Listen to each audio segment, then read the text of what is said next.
Welcome to Voices, a podcast from the Institute for Human Rights and Business.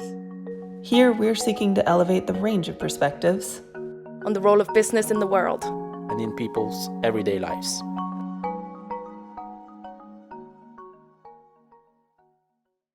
My name's Hayley St. Dennis with IHRB's Voices podcast, and I'm here today with Morten Kierum. He's the director of Raoul Wallenberg Institute of Human Rights and Humanitarian Law in Sweden. And we're here today to talk about the built environment and human rights, and specifically a developing concept of human rights cities.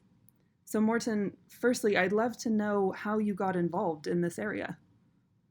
We got involved with the human rights cities simply because human rights are only interesting if they're really unfolded where people live, where they live their everyday life in the neighborhood, where they interact with the municipalities, they meet the police, they are with the health authorities. If human rights are not lived there, they're not really very relevant for most people. And that was sort of from that outset where we then started looking at what is it that municipalities, local authorities, how do they relate to this? And how do national authorities actually support the regional and the local authorities in realizing human rights? So it was sort of this joining up of the different governance structures that led us deeper into this work. And so it sounds from your description there like the nub of the issue is that it's a real patchwork of actors. Is that right? And it's about trying to get each to really understand the role they can play when it comes to making human rights real at the local level? Very much so. I think there may in certain circles been an understanding that human rights is something that is lived in the UN in Geneva or New York Security Council and those places, and they're sort of perceived as something high-flying.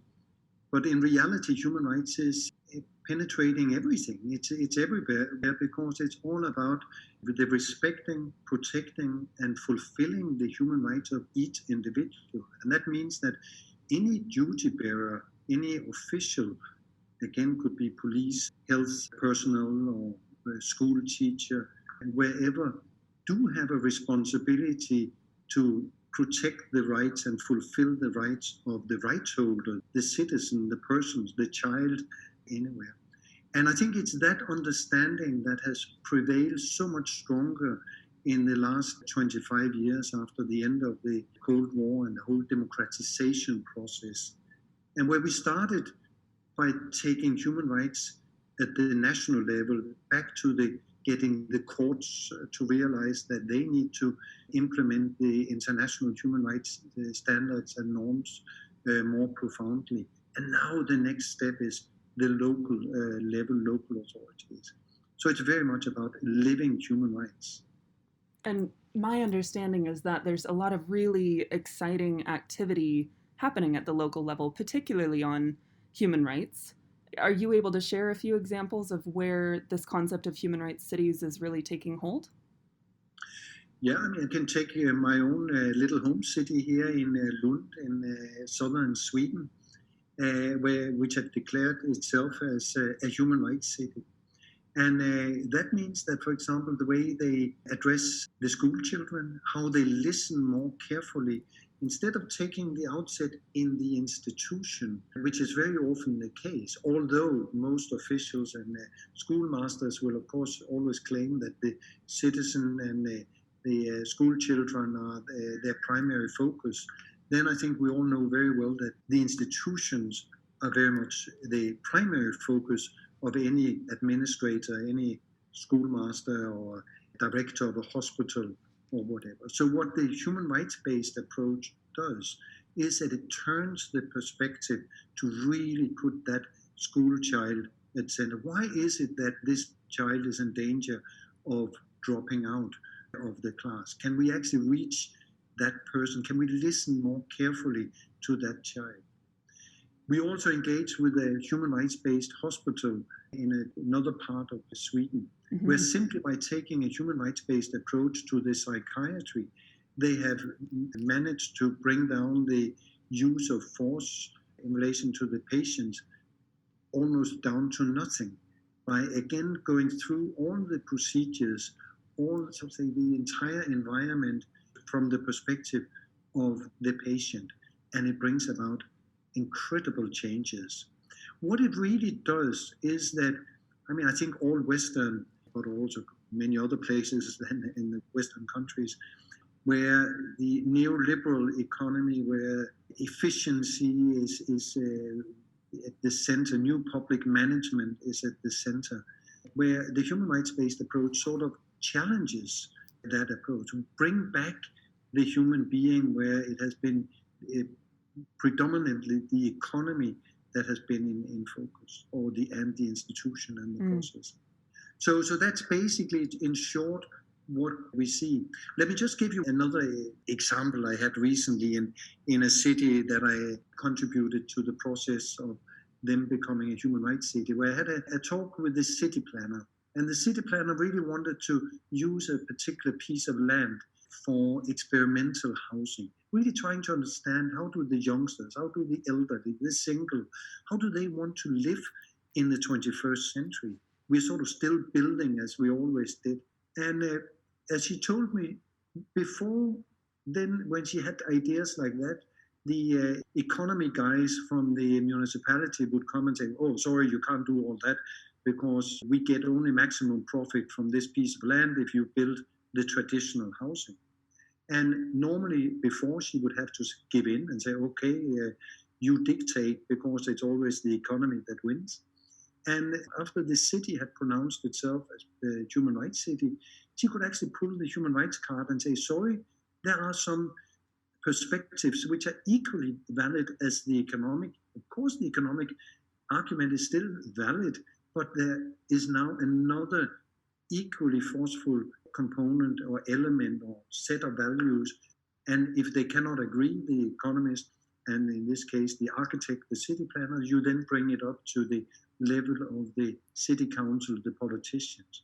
So it also contributes to recreate a political dialogue that may also have got lost.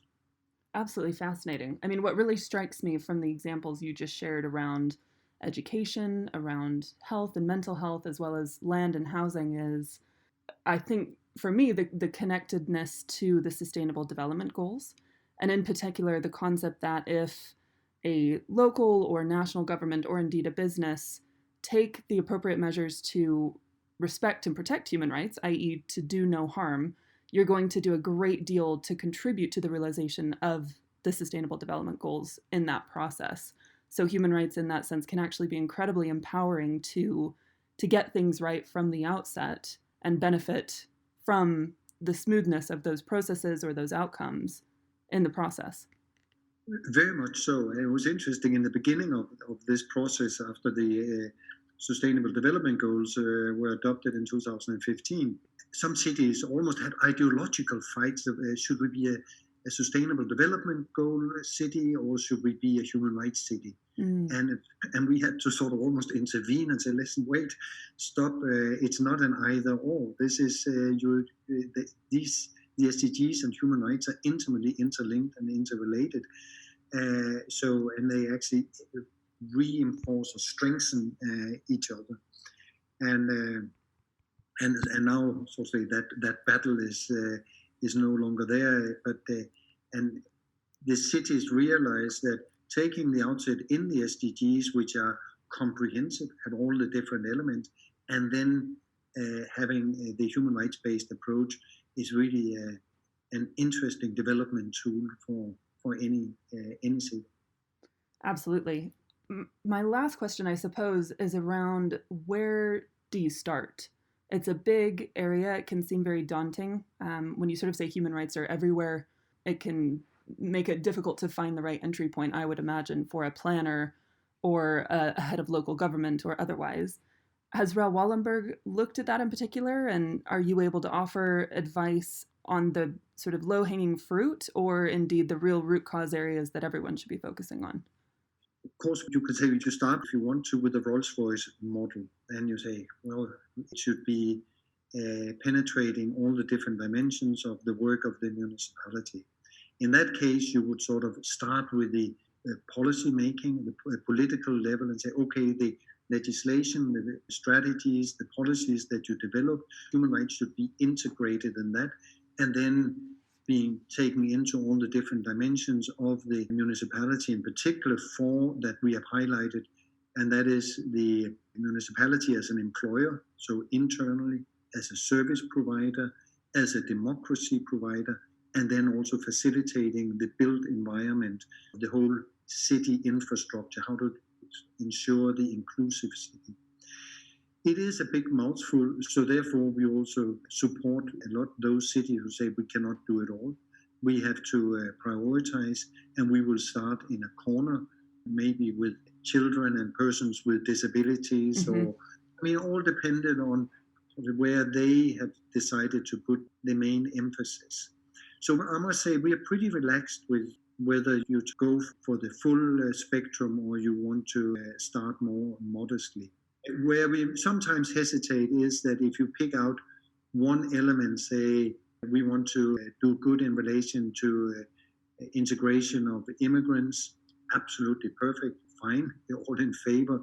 But then label yourself as a human rights city on a singular element is maybe, there we would hesitate to support that. But if you take, let's say, a small handful of areas and say, let's experiment here, as well as those who buy into the all-encompassing model, we also advise them to, when they then start really taking it down through the different parts of the administration, say you need to select your areas. So it is a lengthy process.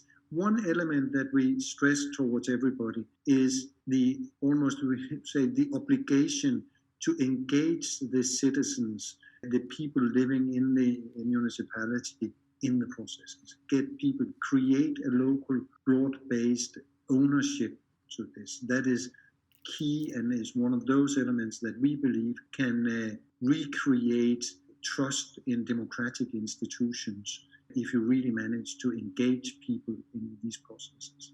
Completely agree. It seems to me like the built environment, sort of the city, next to maybe sport, is one of these only areas where I think almost anyone can identify it and really see the positive force that it plays in your individual life and in everyone that you know. So the potential to tap into that and benefit from it as a city that wants to be better connected directly to the people it serves is a bit limitless. So a couple more questions, if I may, Morten. One is around the role of business in a human rights city. We at IHRB, the Institute for Human Rights and Business, always want to make sure we're thinking through the role that business plays in any rights-based approach. And whilst this is a big patchwork area involving a number of actors, would love to hear more about how a business can involve itself in helping a city realize its sort of self-declared ambition of being a human rights city. When a city has decided to become a human rights city, the next step is to engage broadly, and in particular, I would say, the business sector.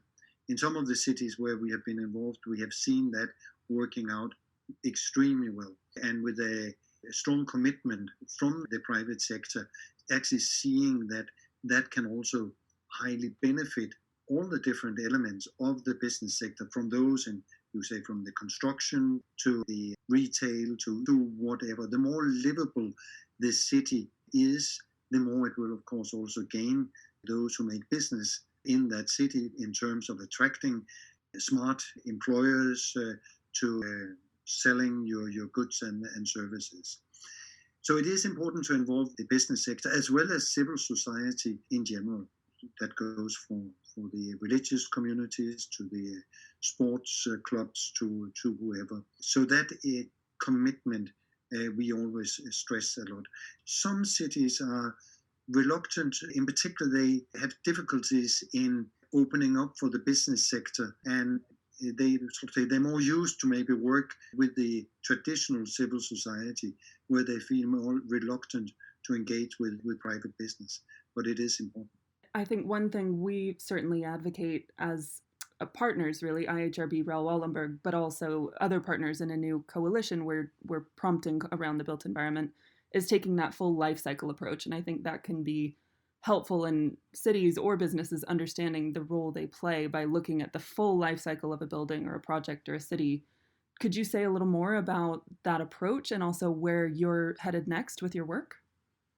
Yeah, I mean, on the life cycle of buildings and the built environment, that is crucial. And I must say, I'm very proud that the Raoul Wallenberg Institute is part of this coalition, because I must say, when we look around, when we speak with architects and city planners, one should think it was such an obvious thing to do, but we have to say that it isn't. It seems like if we just look at the public space, that a lot of actors are more occupied with the design of the buildings than what happens in between the buildings, where actually the lived life is unfolding, where people meet, where they fall in love, where they look at the shops, go to cafes, etc. So how does that work for everybody and not only for select groups? So the inclusive city, getting that stronger on board as a key concept, I see as very important in this collaboration. But also in that regard, saying, okay, when then the buildings do not longer stand, how are they then being demolished in a sustainable manner? And then going back to all the way to the beginning of the whole thing, when you purchase land, are there anyone living at that land? Are there squatters, marginalized groups that you need to engage, getting involved in the whole process of now developing this particular piece of land? So the human rights dimension of the entire life cycle of buildings is crucial, and I think can make a major difference, both for the private sector, the constructors, the architects, but also definitely for the city planners and the politicians. That's right, and breaking out of their silos, really. It's too easy to stay in your little lane. Totally, yeah. And so where next for your work, Morten?